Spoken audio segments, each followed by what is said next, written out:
European heritage in Africa. Could we call it a hybrid cultural process?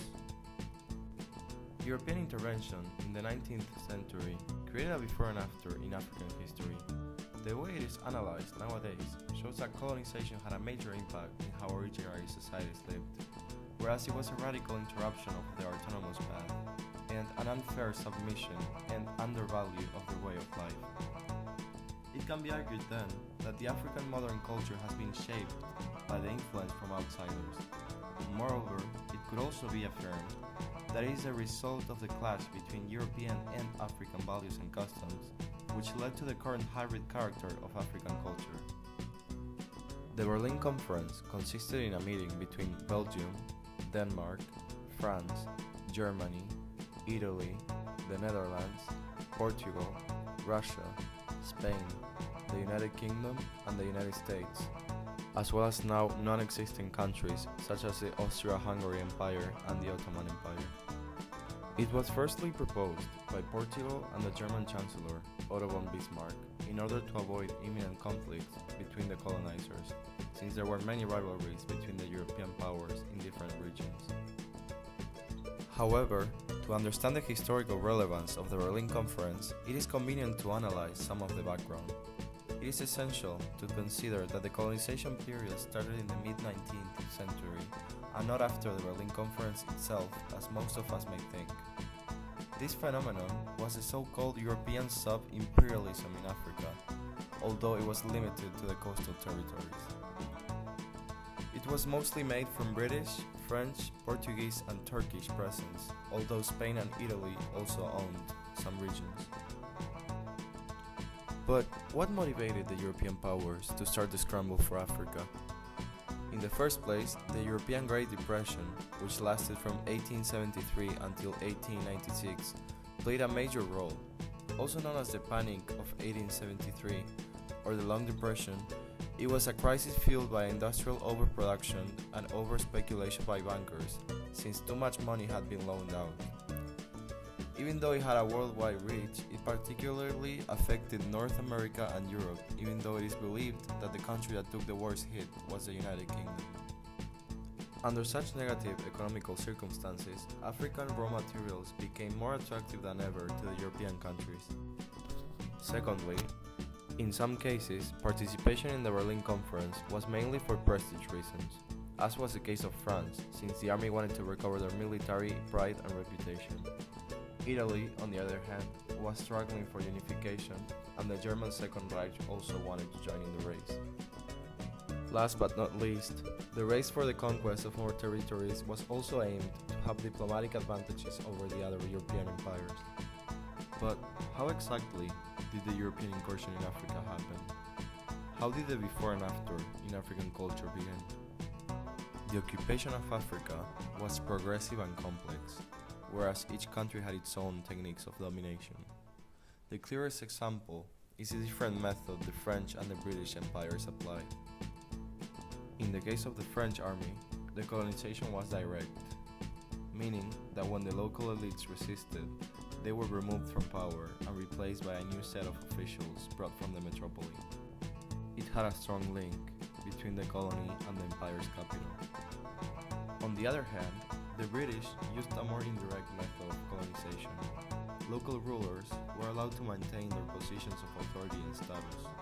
It was pragmatic, and it had a smaller effect on the local culture. The colonial economy was based in agricultural production, specifically to the cultivation of goods that were more profitable when engaging in commerce. To do so, European colonizers had to invest in infrastructures where access to rivers was more complicated. It was very costly in terms of money, land, and climate circumstances, amongst others. It also cost the lives of many African locals, who died because of the terrible war conditions, as well as for poor nutrition. In the case of the French economy, it was a military market in the beginning, but it transformed to a civil administration after the conquest. On the other hand, the British model not only had agricultural production, but it also exploited the land. Wood exploitation and minery were very important. Frontiers and borders are one of the main sources of conflict in Africa. 2/3 of today's African frontiers are heritage from the colonial era, and only 1/3 are clearly defined.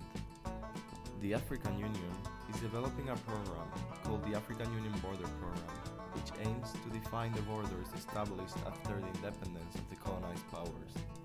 It has the idea of making borders a bridge between countries instead of frontiers. The division of Africa was done in accordance to European interests, without taking the African reality into account. Therefore, they used arbitrary criteria, such as the courses of rivers, as well as longitude and latitude measures.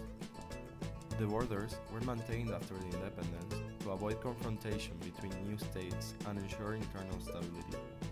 By maintaining those limits, they were complying with the international law concept of uti possidetis juris, which obliges all states acquiring independence to respect the previous frontiers. Most of the conflicts generated by the colonial borders affect more than one state and are usually considered to be political, ethnic, or religious.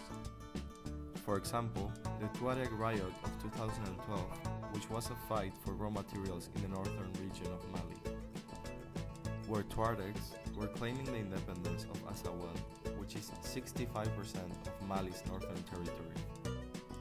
This was a conflict generated for political and economical reasons.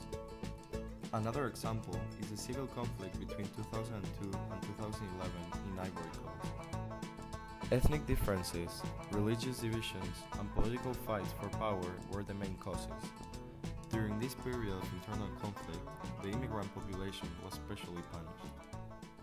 However, the real reason for this type of conflicts is the control over the raw materials, which are often extracted by foreign companies. The most precious resource in Africa is water, making all countries want to own a part of a river or lake to exploit its water for different purposes, leading to territorial disputes. For example, the right to exploit the Nile River historically belongs to Egypt, but today's increase of population has made other countries claim rights over the river. Another clear example is the battle for the Malawi Lake. It borders with 3 different countries, but the colonial border with Tanzania is drawn in a way that deprives the country from rights to use those waters. Tanzania is especially interested in owning part of the lake due to the gas exploitation opportunities. It is because of this discovery that Malawi is planning to file a case against Tanzania in the International Court of Justice. But conflicts in Africa related to borders are not only between African countries. Today's non-African actors are also interested in controlling certain resources. They may be interested in water to create hydraulic energy or in buying huge extensions of land for agricultural exploitation. This last fact has a very big impact in human lives because it creates a circle of internally displaced people due to the fact that they are deprived from land to cultivate for survival. This is one of the reasons why Africa is today the continent with the largest number of refugees and displaced people. The religious beliefs of Africans were either adapted or changed. Before the massive occupation of the continent after the Berlin Conference, only a small percentage of the African population regarded themselves as Christians. Today, more than half of the population is constituted by Christians, since colonial rule provided the perfect environment for it to spread quickly through the territory. The colonization process also had a direct repercussion on the languages used by African inhabitants, as European languages were firstly spoken in the region during the occupation. Some countries still use European languages as a clear heritage of that process. As it can be seen on the map, it is the case of French, which is used in Algeria, Benin, Burkina Faso, Burundi, Cameroon, and 17 other countries. English, used in Uganda, South Africa, Nigeria, and 8 other countries. Portuguese, used in Cape Verde, Guinea-Bissau, and Sao Tome y Príncipe. Finally, Spanish, only used in Equatorial Guinea. Regarding education, colonial governments did little to support schools, and the most formal schooling of the African colonies was a result of the work of European Christian missionary groups. The main concern of these groups was the conversion of locals to Christianity, but the missions had limited government aid and they could not support the number of schools they really wanted. The result of that situation was that most children did not go to school during the colonization period. The colonization process had different consequences on the development of locals. European presence in the continent really shaped and changed the way in which countries were evolving. But does Africa still have a degree of dependence of European countries? Was the African system developed in such a way that they still need to rely on European countries to subsist? The way in which decolonization unfolded has to be analyzed for answering the questions. It was a consequence of several factors. On the one hand, there was the desire of indigenous peoples to become independent and their fights for liberation. On the other hand, with the end of the world wars, the main justifications that European countries had for the colonization finished. Europeans realized that the colonies were not profitable anymore and decided to focus instead on resources in their own countries. However, it was not only promoted by Europeans or locals, but the United Nations also played a big role. Created after World War II, the UN adopted, in 1960, the Declaration on the Granting of Independence to Colonial Countries and Peoples. This declaration proposed a self-determination principle and suggested that colonization should end. The whole process can be divided into the first decolonization, which was produced between 1945 and 1956, and the second decolonization, which was mainly focused on sub-Saharan Africa. The way in which the British and the French handled and faced the decolonization processes were different. The British process was, in its majority, produced by peaceful means, contrary to the French, which was traumatic and originated two armed conflicts, the Indochina War and the Algerian War. As it can be seen on the map, in 1960, the independence of 17 African nations took place. Because of that, and for the growing of the national sentiments in the continent, 1960 is referred to as the Year of Africa. Overall, it is unquestionable to affirm that European action has largely influenced the process in which the African modern system and culture were shaped. Presence in the African continent lasted for over 40 years, whereas in the 1870s, European domination was as low as 10%, while in 1940, it rose to 90% of the territory. Each colonizing country exercised their dominance in different ways, creating different cultural outcomes in each region. Such is the case of the British and the French empires, which had different ways of managing their colonies in terms of both economic and social aspects. Cultural factors, such as religion and language in African countries, are impossible to discuss without mentioning European influence.